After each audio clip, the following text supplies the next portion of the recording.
Taiwan में समुद्री तूफान से तबाही, हादसात में 2 अफराद हलाक, 300 से ज़ायद ज़ख्मी हुए हैं। मौसमियाती माहिरीन ने तूफान की शिद्दत में इजाफे की पेशगोई की है। समुद्री तूफान दानास ने ताइवान में तबाही मचाई है। तूफान से साहिल पर मौजूद इमारतों को शदीद नुकसान पहुंचा। हुकाम ने बताया कि एक शख्स दरख्त गिरने से और दूसरा वेंटिलेटर बंद हो जाने से जान से गया।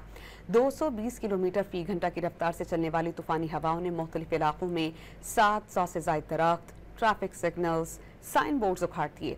मगरबी शहर में मौजूद मंदिर का दरवाजा गिर गया, जबकि 5 लाख से ज्यादा घरों की बिजली भी मुनक़ता हो गई। इसके अलावा चीनी महकमा मौसमियात के मुताबिक तूफान मंगल की रात तक फौजियान और ताइजरों के दरमियान साहिलों से टकराएगा।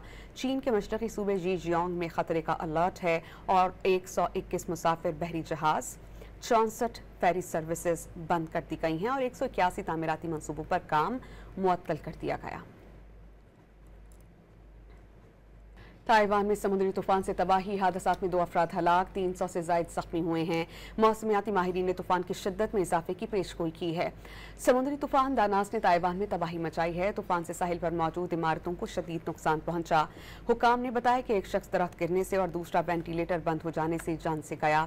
220 किलोमीटर फी घंटा की रफ्तार से चलने वाली तूफानी हवाओं ने मुख्तलिफ इलाकों में 700 से ज़ायद दरख्त, ट्रैफिक सिग्नल्स, साइन बोर्ड्स उखाड़ दिए।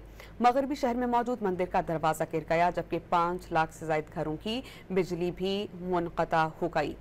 इसके अलावा चीनी महकमा मौसमियात के मुताबिक तूफान मंगल की रात तक फौजियान और ताइजरों के दरमियान साहिलों से टकराएगा। चीन के मशरक़ी सूबे ज़ीजियांग में खतरे का अलर्ट है और 121 मुसाफिर बहरी जहाज, 64 फेरी सर्विसेज बंद कर दी गई हैं और 181 तामीराती मनसूबों पर काम मुअत्तल कर दिया गया।